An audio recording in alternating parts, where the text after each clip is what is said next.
Hello friends, this is Jitendra Singh. Welcome to exam trips. Exam trips पर आप सभी का एक बार फिर से स्वागत है। अगर आप चैनल पर नए हैं तो चैनल को सब्सक्राइब करके बेल आइकन को ऑल प्रेस प्रेस कर लीजिए ताकि जो क्लासें ऑलरेडी चल रही इसी चैनल पर वो क्लासें आप तक पहुंच सकें। जैसे कल एक विद्यार्थी का मेरे पास फ़ोन आया कि सर आपका नोटिफिकेशन मेरे मोबाइल पर नहीं आता। तो मैंने बोला भाई, अगर नोटिफिकेशन नहीं आता है तो मेरे व्हाट्सएप ग्रुप से भाई ज्वाइन हो जाइए, क्योंकि हो सकता है कि कभी कभी यूट्यूब आपको ना भेजे लिंक। अगर आपको यूट्यूब अगर आपको व्हाट्सएप ज्वाइन करना हो, वो निःशुल्क क्लास आप लोगों को मिलेगी। उसमें क्लास आपको मिलेगी हिंदी के लगभग 20 क्लास आपको मिलेगी। और ये प्रॉपर आप लोगों को बिल्कुल प्रॉपर तरीके से समझाया गया है उन क्लासों में। और साइंस की लगभग क्लासें आपको मिलेगी, 10 से 12 क्लासें ऑलरेडी हमने इसी पर डाल दिए हैं। हमारे पढ़ाने का तरीका ये क्या है, कोई टॉपिक जैसे मैं प्रकाश की मैं बात करता हूँ, जिसे मैं प्रकाश का पहले दिन पढ़ाता हूँ तो पहले मैं उसका डिस्क्रिप्टिव पढ़ाता हूँ प्रकाश, फिर दूसरे दिन मैं उसका पढ़ाता हूँ ऑब्जेक्टिव। तो टॉपिक बेहतर तरीके से आप लोगों को माइंड में आप लोगों को सेट हो जाता है। ओके। और हम चलाने वाले हैं जियोग्राफी, चलाते हैं इसी में जियोग्राफी, यानी कि जिसको भूगोल आप लोग बोलते हैं। तो भूगोल में हमने पढ़ाया था कल पवन। ये 3 प्रकार की जो पवनें पढ़ाए थे हमने, स्थानीय, मौसमी और स्थायी। तो आज हमारा टॉपिक है चक्रवात। तो इसीलिए बोलते हैं कि आप चैनल पर नए हैं तो चैनल को सब्सक्राइब करके बेल आइकन को ऑल पर प्रेस कर लीजिए ताकि मेरे द्वारा जो क्लासें पहुंचानी हो अब तक पहुंच सकें। अब रही बात जो इस विद्यार्थी की समस्या क्या थी, उस समस्या क्या थी कि हमारे चैनल का उसने सब्सक्राइब तो कर रखा है पर नोटिफिकेशन नहीं आता होगा, हो सकता है कोई गलती किया हो कहीं पर। अब देखिए, अगर आपको हमारे व्हाट्सएप ग्रुप से जुड़ना हो तो ये हमारा नंबर है 84 00 65 98 और 44। इसी पर नाम और आप लोग नाम लिखकर भेज दीजिए, या जिससे तैयारी कर रहे हैं आप RO एंड ARO की, आप नाम अपना RO एंड ARO आप लिखकर भेज दीजिए। आप कर रहे हैं यूपी टेट वगैरह की, आप कर रहे हैं SSC GD, आप कर रहे हैं यूपी पुलिस कर रहे हैं, तो आपके लिए बहुत बेहतर तरीके से आप लोगों की क्लासें ऑलरेडी चल रही हैं। तो ओके, जो स्टूडेंट अगर हमसे जुड़ना चाहते हो तो निःशुल्क है, हमसे जुड़ सकते हैं। तो हम आज पढ़ रहे हैं चक्रवात यानी कि साइक्लोन।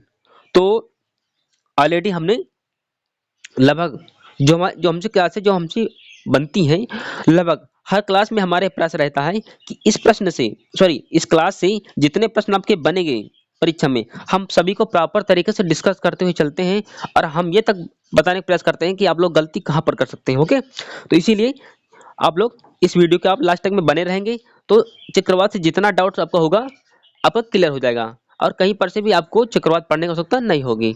तो स्टार्ट करते हैं। अब जैसे कि हिंदी में बोलते हैं इसको चक्रवात और इंग्लिश में इसको बोलते हैं साइक्लोन।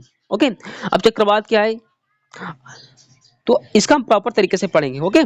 अब जैसे ही चक्रवात यानी कम दबाव केंद्र, यानी कि इस सेंटर पर इसका प्रेशर कम होता है। ओके। कैसे लिखा है, चक्रवात के बारे में हम पढ़ रहे हैं और हम आपको प्रॉपर तरीके से समझाते हुए भी चलेंगे। तो चक्रवात यानी कम दबाव केंद्र, कहाँ पर कम दबाव केंद्र, सेंटर में कम दबाव केंद्र होता है, ये बाहर कम दबाव केंद्र होता है, क्योंकि चक्रवात अंदर क्यों चलता है ऐसे। ओके, ऐसे चलता है और ये राउंड करते हुए चलता है। ओके। अब बात कर लेते हैं कि चक्रवात एक गोलाकार तूफान होते हैं। मैंने मतलब बोल दिया कि एक गोलाकार तूफान है और जितनी हवाएं हैं अंदर की ओर चलती हैं, उसे अभिकेंद्र बल के तरीके से ऐसे चलती होती हैं। ओके। और ये नाभिक की ओर चलती रहती है, यानी कि नाभिक की ओर चलती रहती है, केंद्र की ओर चलती रहती है। ओके। बात करते हैं, चक्रवात एक गोलाकार तूफान है, पहली बात हो गया। एक पॉइंट है। अब जो गर्म समुद्र से ऊपर बनते हैं, जो गर्म समुद्र होते हैं वो उन्हीं के ऊपर ही चक्रवात बनते हैं। जब ये चक्रवात जमीन पर पहुंचते हैं, पहली बात ये आपका एक प्रश्न यहाँ से बनेगा कि जो चक्रवात बनते हैं ठंडे समुद्र पर बनते हैं कि गर्म समुद्र पर बनते हैं, तो ये बनते हैं गर्म समुद्र पर बनते हैं। ओके। आपका एक नंबर यहाँ से पूछ ले जाएगा, यहाँ से आपका एक नंबर आपका हो जाएगा, कहीं ना कहीं आपसे पूछेगा, इंपॉर्टेंट। ओके। अब बात कर लेते हैं कि ये चक्रवात जमीन पर पहुंचते हैं तो अपने साथ भारी बारिश और तेज हवा लेकर आते हैं। जब ये जमीन पर आते हैं तो क्या करते हैं, ये भारी बारिश लेकर आते हैं और तेज हवा को लेकर के आते हैं। ओके। लिखा है नेक्स्ट, ये हवाएं उनके रास्ते से आने वाले पेड़ों और गाड़ियाँ और कई बार घरों को भी तबाह कर सकते हैं। इसके सामने जो आ जाएगा ना, उसको बिल्कुल तबाह कर देता है। ओके, अभी बहुत सारे चक्रवात तूफान आए थे और ये तटीय क्षेत्र पर आते हैं। ओके, जैसे आपका गुजरात है और आंध्र प्रदेश है और तमिलनाडु है, केरला है, मतलब यहाँ पर अरब सागर और पश्चिम बंगाल में ज्यादा देखने को मिलते हैं। उड़ीसा साइड, उड़ीसा वाले तटीय क्षेत्रों में। ओके, तो ये तटीय क्षेत्र में ज्यादा देखने को मिलते हैं और वहां पर ज्यादा आते हैं। तो यहाँ इस स्लाइड से आपकी कहीं ना कहीं दो प्रश्न बनेंगे, आपको लोगों को ध्यान रखना है। ओके, अब बात करने वाले हम हवा की दिशा। अब आपसे पूछ लेगा कि हवा की दिशा कौन कौन सी होती है, उत्तरी गोलार्ध में कौन सी दिशा होती है और दक्षिणी गोलार्ध में कौन सी दिशा होती है। अब बात कर लेते हैं। देखिए, अगर मैं इसे बना देता हूं, मान लीजिए आपकी पृथ्वी है, थोड़ी देख लीजिए, ये पृथ्वी है, ठीक है। अब ये अगर मैं इसको दो भागों में विभाजित कर दूं, तो जो हो जाएगा ये उत्तरी गोलार्ध और ये होगा दक्षिणी गोलार्ध। यहाँ तक समझने में कोई किसी को दिक्कत तो होगी नहीं। अब बात कर लेते हैं उत्तरी गोलार्ध में। उत्तरी गोलार्ध में क्या होता है, तो घड़ी सुई, अगर मैं एक घड़ी में ऐसे बना देता हूँ ऐसे, तो घड़ी सुई हमेशा ऐसे चलती है, ऐसे तो घड़ी सुई चलती है भाई, ऐसे। क्योंकि उत्तरी गोलार्ध में क्या होता है, उत्तरी गोलार्ध में, एक मिनट थोड़ा मुझे समय दीजिए, हाँ, उत्तरी गोलार्ध में क्या होता है कि घड़ी की सुई की विपरीत दिशा में चलती है। अगर उत्तरी गोलार्ध में क्या ये कैसा ये चक्रवात, ये हवा कैसे चलती है उत्तरी गोलार्ध में, तो घड़ी की विपरीत दिशा में, यानी कि ऐसे चलेगी, ऐसे चलेगी। ओके, अब ये तो उत्तरी गोलार्ध की बात होगी, उत्तरी गोलार्ध की। अब बात कर लेते हैं कि दक्षिणी गोलार्ध में ये हवा, यानी हवा की जो दिशा होती है कौन सी तरफ होती है, तो दक्षिणी गोलार्ध में सुई के अनुसार होती है। यानी कि ये दक्षिणी गोलार्ध आपका है और सुई आपके ऐसे चलेगी, ऐसा आपकी चलती है, ऐसे सुई आपकी ऐसे चलती है, ऐसे चलती है और ऐसे चलती है, तो नहीं। दक्षिणी गोलार्ध में इस सुई की दिशा की ओर हवा चलेगी, ओके, और उत्तरी गोलार्ध में सुई की विपरीत दिशा की ओर चलेगी हवा। तो यहाँ पर से आपका एक नंबर या दो नंबर आपका यहाँ से पर से बन जाएगा और बेहतर तरीके से आप लोगों को, ये वेरी वेरी मोस्ट इंपॉर्टेंट आपके लिए, आप लोग इसको ध्यान रखिएगा, ठीक, ओके। अब हम बढ़ते हैं आगे की ओर। हाँ, देखिए, नोट ये पैसे वाला नोट नहीं है, ये समझने वाला नोट है। यहाँ इस नोट से अगर कहीं पर नोट्स लिखा हो, मैंने हिंदी पढ़ाया है और मैं साइंस भी पढ़ा रहा हूँ और मैं ज्योग्राफी यानी कि हम भूगोल भी पढ़ा रहे हैं, जहाँ पर नोट आ जाए तो उसको आपको ध्यान से देखना है कि कहीं ना कहीं उससे प्रबल संभावना है आपके एग्जाम में प्रश्न बनने की। अब बात कर लेते हैं भारत के पूर्वी समुद्र जो तट होते हैं, जैसे अब सूर्य सूर्य अगर पूरब में निकलता है तो पूर्वी तरफ कौन पड़ेगा, अरुणाचल प्रदेश। और अगर पूर्वी तट की बात कर लेते हैं तो उड़ीसा, जो उड़ीसा तट पड़ता है ना, उड़ीसा में ये बंगाली खाड़ी पर उठने वाले चक्रवातों का खतरा ज्यादा बन रहता है, क्योंकि ज्यादा चक्रवात जो बनते हैं ना, वो पश्चिम बंगाल साइड से होते हुए, अगर पश्चिम बंगाल में होते हुए ये उड़ीसा जब तटीय पर, जब क्षेत्र पर जब टकराते हैं ना, तो वहां को क्षेत्र को तबाह कर देते हैं, यानी कि बर्बाद कर देते हैं उन क्षेत्रों को। ओके, अब बात कर लेते हैं इसके, आपसे एक नंबर इसका बन जाएगा, क्योंकि उड़ीसा और अरब सागर में, अरब सागर में अरब सागर की ओर भी चक्रवात बन जाते हैं और पश्चिम बंगाल यानी कि उड़ीसा क्षेत्र में काफी मात्रा में यहाँ पर चक्रवात बनते हैं। तो तटीय क्षेत्र में चक्रवात ज्यादा बनते हैं, सिंपल सी बात है। ओके, ये काफी इंपॉर्टेंट है, आपका एक या दो नंबर का प्रश्न आपका बन जाएगा। इस क्लास की यही विशेषता है कि जितने इस क्लास से प्रश्न बनेंगे आप लोगों को प्रॉपर तरीके से बताए जाएंगे। ओके, हाँ, अब इसमें है उत्पत्ति के आधार पर चक्रवात दो प्रकार के होते हैं, हो सकता है दो प्रकार होते हैं। अब कौन कौन से चक्रवात, इसका जो फर्स्ट जो पॉइंट है, फर्स्ट नंबर है उष्णकटिबंधीय चक्रवात और दूसरा है शीतोष्ण चक्रवात। दो प्रकार के उत्पत्ति के आधार पर चक्रवात दो प्रकार के होते हैं। पहला फर्स्ट कौन सा है, फर्स्ट है उष्णकटिबंधीय चक्रवात और सेकंड है शीतोष्ण चक्रवात। ओके, शीतोष्ण यानी शीत पर बनने वाले, यानी ठंड पर बनने वाले चक्रवात होंगे। ओके, अब बात कर लेते हैं हम उष्णकटिबंधीय चक्रवात। अब क्या होता है, कैसे बनते हैं, किस कैसे मौसम पर बनते हैं और इनका टेम्परेचर क्या होता है और इनकी स्पीड यानी कि इनकी गति क्या होती है। ओके, तो चक्रवात से आपका एक भी प्रश्न, साइक्लोन से आपका एक भी प्रश्न छूटेगा नहीं और कल मैं इसका ऑब्जेक्टिव कराऊंगा, इसीलिए चैनल को सब्सक्राइब करके रखना ताकि क्लासें आप तक पहुंच सकें। ओके, और ये क्लासें जो विभिन्न परीक्षाएं होती हैं, SSC MTS, SSC GD, SSC CHL, और इसके साथ साथ बात कर लेते हैं हम आरआरबी, ग्रुप डी, रेलवे और बैंकिंग, और इसके साथ साथ बात करें यूपी डेट, सी टेट और एस टेट। इसके साथ साथ आप तैयारी अगर कर रहे हैं आरओ तो उसके लिए बहुत सारा इंपॉर्टेंट है। ओके, ये बहुत इंपॉर्टेंट है, जैसे यूपीपीएससी, आपके जो प्रदेश में जो राज्य लोक सेवा आयोग जो होता है, उसमें जो वैकेंसी आती है उसमें भी भूगोल का एक बहुत बड़ा रोल होता है। अब हम बात करने वाले हैं उष्णकटिबंधीय चक्रवात। ओके, अब क्या है, ये कम दबाव सॉरी ये कम दबाव वाली प्रणाली है। ओके, जो उष्णकटिबंधीय पानी पर बनते हैं। अब ये इसका जो टेम्परेचर, इसका जो प्रेशर होता है, ये जो सेंटर में यहाँ पर कम होता है और यहाँ पर बाहर से ज्यादा होता है। ओके, अब बात करते हैं कि कम दबाव वाली प्रणालियां जो उष्णकटिबंधीय पानी पर बनते हैं, ये बिल्कुल करेक्ट बात है। और इसका यानी इसका क्या होता है डिग्री, ये 5 डिग्री से 30 डिग्री तक बनते हैं। अब ये आपको जो सेकंड वाला पॉइंट है ये वाला, आपको इसको जरूरत पड़ने की जरूरत नहीं है, जल्दी से आपको पूछेगा नहीं। इसकी खासियत क्या है उष्णकटिबंधीय कि ये गर्मी के मौसम में बनते हैं, ये जो बनेंगे ये गर्मी के मौसम बनेंगे। अच्छा बताओ उष्ण माने क्या होता है, गर्मी होती है। तो अगर गर्मी में चक्रवात बन रहे हैं, उष्ण में बन रहे हैं, उष्णकटिबंधीय में बन रहे हैं, तो वहां पर गर्म तो जरूरी पड़ेगी ना। तो इसको याद करने की जरूरत नहीं है आप लोगों को, क्योंकि याद करना बहुत मुश्किल काम होता है ना। पढ़ने को तो आप कई बार से पढ़ सकते हैं, लेकिन याद कैसे करेंगे, वो तरीका हम आपको सिखाने के बाद मतलब बताने का प्रयास करते हैं। ये गर्म सागर पर बनते हैं, क्योंकि चक्रवात अधिकतर जो देखने को लिए मिलते हैं वो गर्म समुद्र पर ही बनते हैं। तो इसका बात कर रहे थे कि इसका न्यूनतम टेम्परेचर कितना होता है, तो 27 डिग्री सेल्सियस इसका न्यूनतम टेम्परेचर होता है जहां पर ये बनते हैं। अब इनके बनने के लिए क्या मतलब होता है, एक कोरियोलिस एक बल होता है, इसी कारण इनके बनने के कारण कोरियोलिस बल, जो कोरियोलिस बल उनके विकास के लिए आवश्यक है, क्योंकि अगर ये बल नहीं होगा तो चक्रवात नहीं बनेगा। अब बात कर लेते हैं कि कोरियोलिस बल भूमध्य रेखा पर अनुपस्थित होता है, यानी ये भूमध्य रेखा यानी कि बीच पर यहाँ पर ये अनुपस्थित होता है। कौन, कोरियोलिस बल। अगर बात करते हैं ध्रुव की ओर, उत्तरी ध्रुव और दक्षिण ध्रुव, यहाँ पर ये सर्वाधिक मात्रा में और सबसे ज्यादा पाया जाता है। कौन, कोरियोलिस बल। ओके, और कोरियोलिस बल उष्णकटिबंधीय चक्रवात बनने के लिए आवश्यक है। बात कर लेते हैं इसकी स्पीड क्या है। अगर जब ये उष्णकटिबंधीय चक्रवात जब बनते हैं तो इन चक्रवातों की स्पीड क्या होती है, क्योंकि इनकी जो स्पीड होती है 120 किलोमीटर से 200 किलोमीटर प्रति घंटे के हिसाब से इनकी इनकी स्पीड इनकी होती है।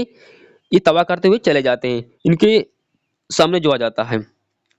अब इनका आकार क्या होता है, इनका आकार होता है गोलाकार। इनका आकार जो होता है गोलाकार, और ये ऐसे राउंड राउंड ऐसे ऐसे ऐसे चलते हैं ऐसे। ओके, और अंदर की ओर चलते होते हैं। अब बात कर लेते हैं कि इनकी दिशा क्या होती है। तो मैंने कल पढ़ा दिया था पवन का, मैंने फर्स्ट टॉपिक इसका कंप्लीट करा दिया है।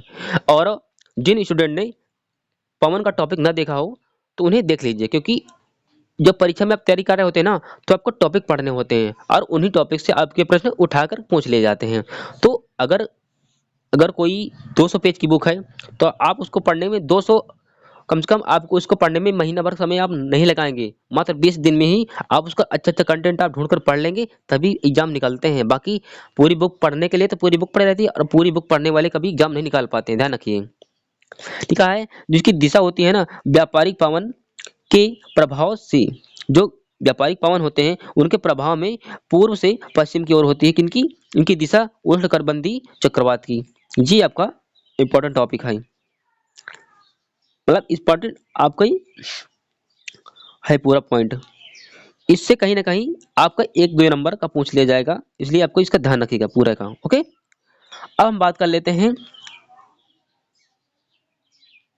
हाँ, अब कहाँ कहाँ पर उष्णकटिबंधीय चक्रवात का जो स्थानीय नाम है, किस देश में उनका नाम क्या है, और हमारे भारत देश में उन्हें क्या बोलते हैं, उनको हम प्रॉपर तरीके से वर्णन करते हुए रिव्यू करते हुए हम चलेंगे।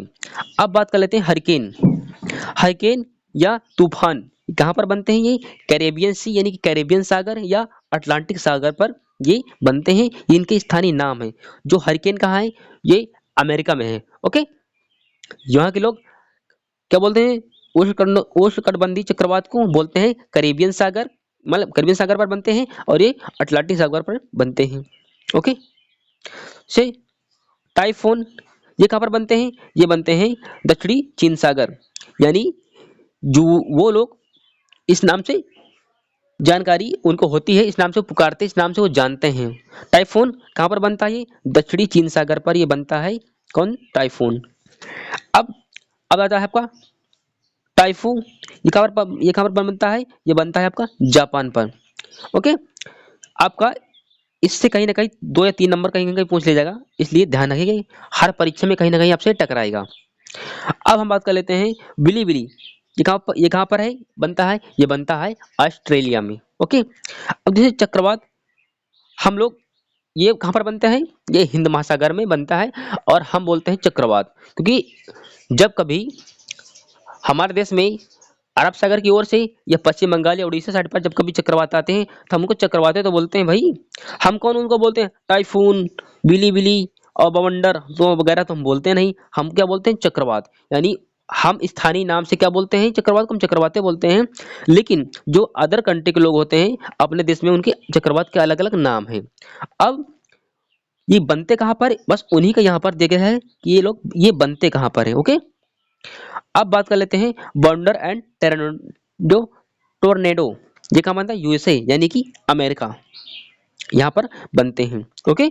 तो हरिकेन कहाँ बने? हरिकेन और तूफान कहाँ पर बनेगा? ये कैरेबियन सी या अटलांटिक, उत्तरी अटलांटिक। टाइफून दक्षिणी चीन सागर। टाइफू जापान में बनेगा। और बिलीबिली ऑस्ट्रेलिया। बवंडर हिंद महासागर। एक हिंद महासागर एक ऐसा सागर है जो हमारे देश के नाम पर पड़ा है, हिंद महासागर। ओके। बवंडर और टर्नेडो ये कहाँ पर बनते हैं? ये बनते हैं यूएसए यानी कि अमेरिका। अब बताइए यूएसए किस नदी के किनारे बसा है? कमेंट बॉक्स में कमेंट करके ये बताइएगा। अब हम बात कर लेते हैं, हाँ, लिखा है शीतोष्ण कटिबंधीय चक्रवात कैसे। अब ये ठंडे पर बनेंगे। ओके। इनकी दिशा क्या होती? हम प्रॉपर तरीके से सभी का वर्णन करते हुए समझते हुए चलेंगे। अब अगला हमारा है शीतोष्ण कटिबंधीय चक्रवात। ये अगला पॉइंट इसमें क्या है? शीतोष्ण, एक मिनट, हाँ, शीतोष्ण कटिबंधीय चक्रवात निम्न दबाव वाली प्रणाली है। ओके। जिसके शीतोष्ण उष्णकटिबंधीय जो चक्रवात है वो निम्न दबाव वाली प्रणाली है, जो मध्य अक्षांश में बनती है। मध्य अक्षांश में अक्षांश और देशांतर, इनमें कंफ्यूजन हो तो एक अच्छा वीडियो पड़ा है, जब अगर अगर आप कमेंट बॉक्स में कमेंट करके बताएंगे कि अगर आप अक्षांश और देशांतर अगर आप डिफरेंट नहीं कर पाते हैं तो हम आपको प्रॉपर तरीके से बता देंगे। ओके। लेकिन आप कमेंट करके कम से कम बताइए तो आपको कौन सी टॉपिक की आवश्यकता है। ओके। अब ये मध्य अक्षांशों पर बनते हैं, हो गया। और इनका आकार क्या होता है? इनका आकार या तो वृत्त का आकार होता है या फिर अंडा का आकार का, क्योंकि अंडा से तो बनता है भाई। अरे मुझको अंडा भी बनाना नहीं आता था, एक मिनट, कि अंडा से तो बनता है। हाँ, ऐसे बना लीजिए थोड़ा से, मुझको बनाने तो ना नहीं आता, ठीक है, कला में थोड़ा सा कमजोर है।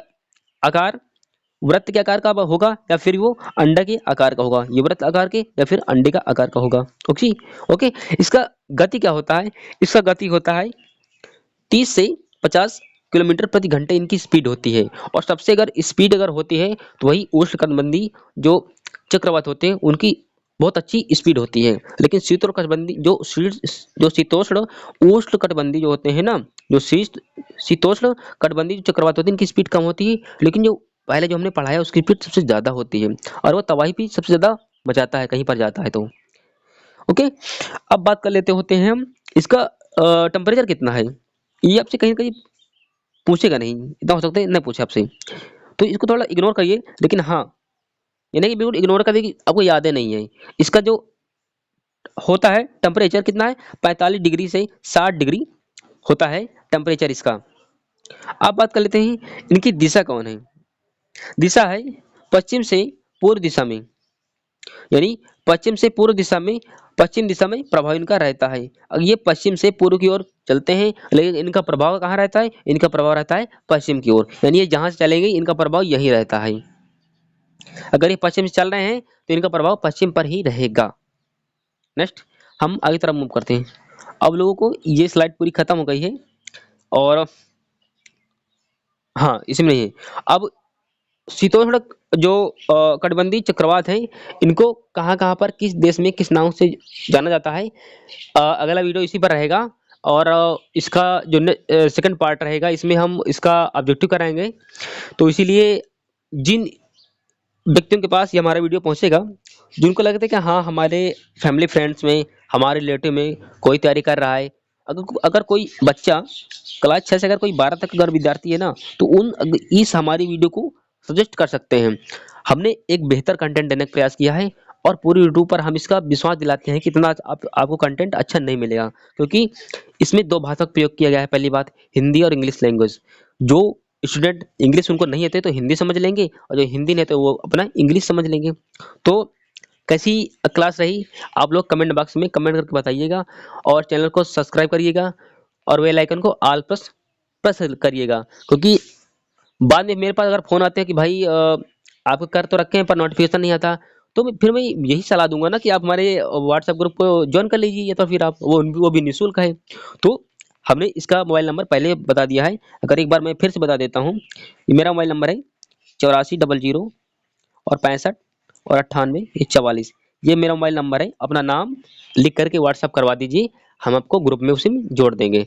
तो थैंक यू मेरे दोस्त, हम मिलेंगे नेक्स्ट वीडियो में।